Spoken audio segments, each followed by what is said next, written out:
about the internet of value at Ripple, we're thinking much bigger than just cross-border payments. It's kind of like Amazon with rare books in the early days, just this market happens to be a $10 trillion market. We are at a historic turning point. Said in the past that you are doing for money what email did for communication. Moving the whole revolution forward. There's trillions of dollars parked around the world. XRP. Is there a possibility that Ripple could take over SWIFT one day? Well, Could be very calm before the storm. Thank you all for coming. What storm, Mr. President? You'll find out. Welcome back, ladies and gentlemen, to another episode of 24 Hours Script. Let's get right into today's video. This is absolutely crazy. The calm before the storm.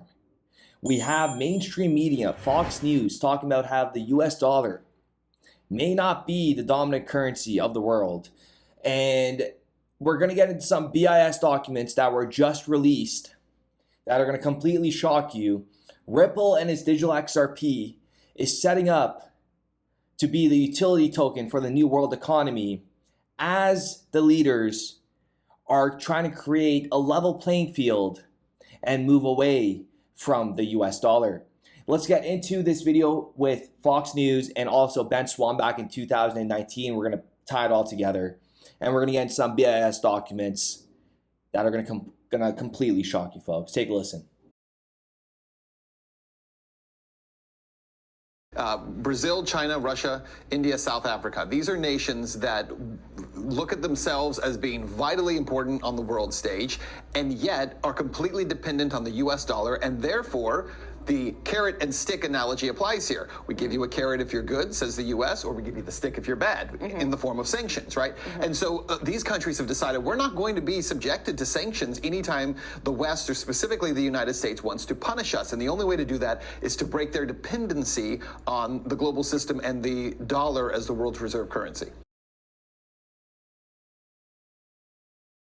Putin announced this week that Russia will begin using the Chinese yuan for international payments instead of the dollar. Saudi Arabia is also in talks with Beijing to do the same thing. Speaking of Saudi Arabia, meanwhile, they are in talks with Iran as well to consider an economic alliance with China and Russia. And they can even be joining the BRIC countries, which is an acronym for these countries here: Brazil, Russia, India, China, and South Africa. These countries all have emerging economies. So what happens if our economy and the US dollar are no longer the world's dominant currency? It's really hard to overstate exactly how catastrophic the abandonment of the US dollar would be as the world's global reserve currency. If that were to end, that would mean the end of the US dollar. Step two is what's being discussed now, which is the payment processing system. So really what they're competing with is the SWIFT bank system, right? So right now, if you're sending money overseas from a US bank, you have to use, or any Western country, you use that SWIFT system that is set up in Belgium. And that prevents money laundering in theory and all that kind of thing. But what the BRICS nations are doing is saying, well, we don't need to use the SWIFT system because we don't want to be subjected again to US sanctions, because if the US is sanctioning you, you can't move money using that SWIFT system. So what's really interesting is, number one, they're creating a payment system that would go around SWIFT.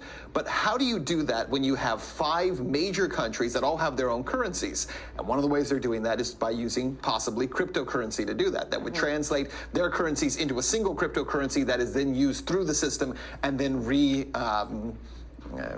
formulated, I guess, when it gets into their country, back into their own personal currency. So essentially you're taking currency from one, sending it through as a cryptocurrency, and then back on the other end into transforming it into another currency. And that allows them, again, to get around this SWIFT system in a way that no one had really thought about in the past, because crypto already has all of those things in place. And then we have the BIS here talking about collaboration between public and private sector stakeholders could increase the adoption of payment versus payment arrangements. Take a listen to this. This is the final report that was just published today.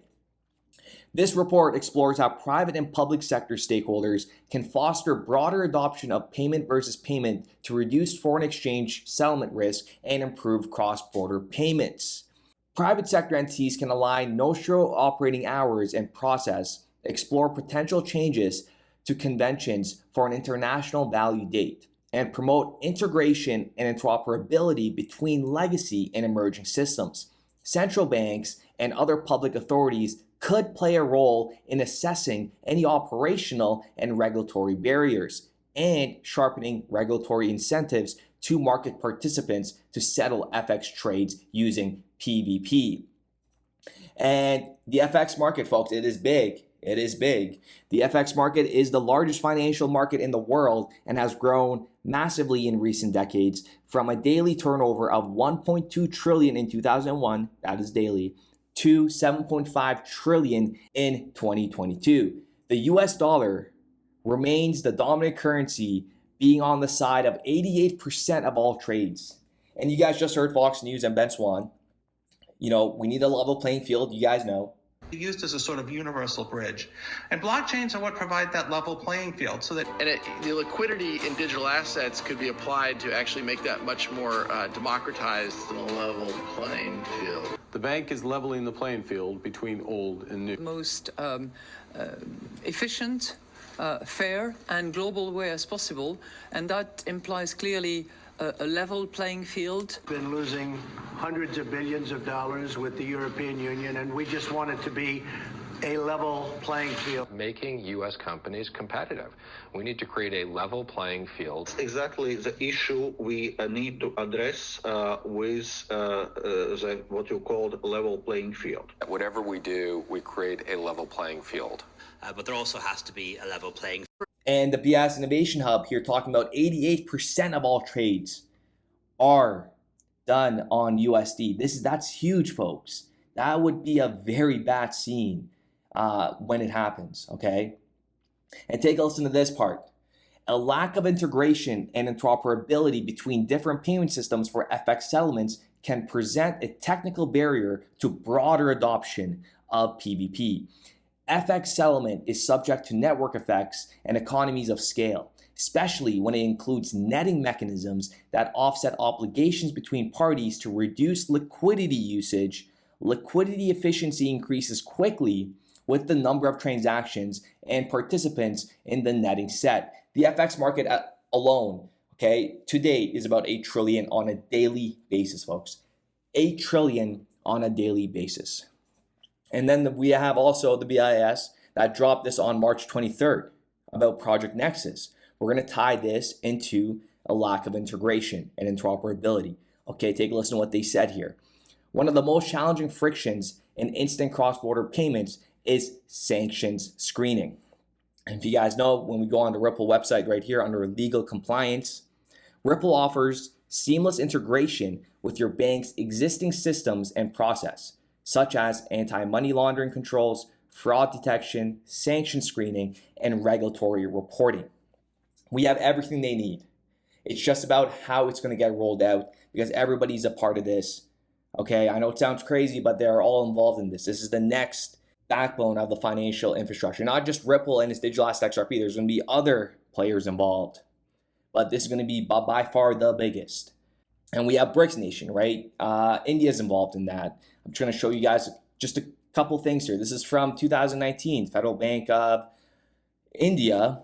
Okay, take a listen to what they said here. This is to inform Federal Bank has entered into a partnership with Ripple Inc., a blockchain-supported global remittance company for cross-border remittance through its network.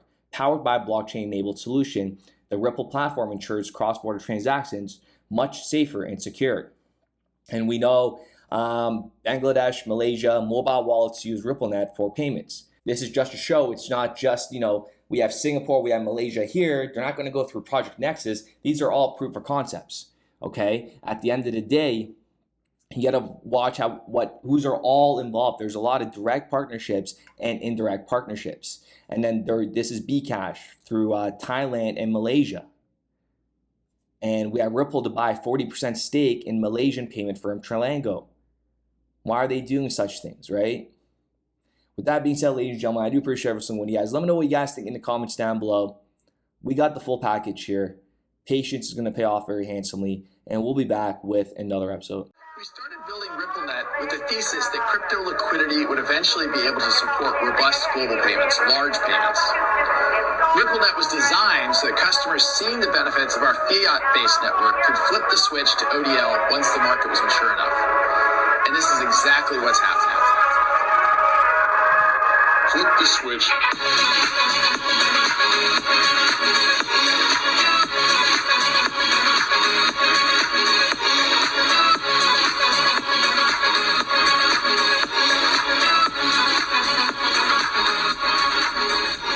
I think what we're building has, it's solving a real problem.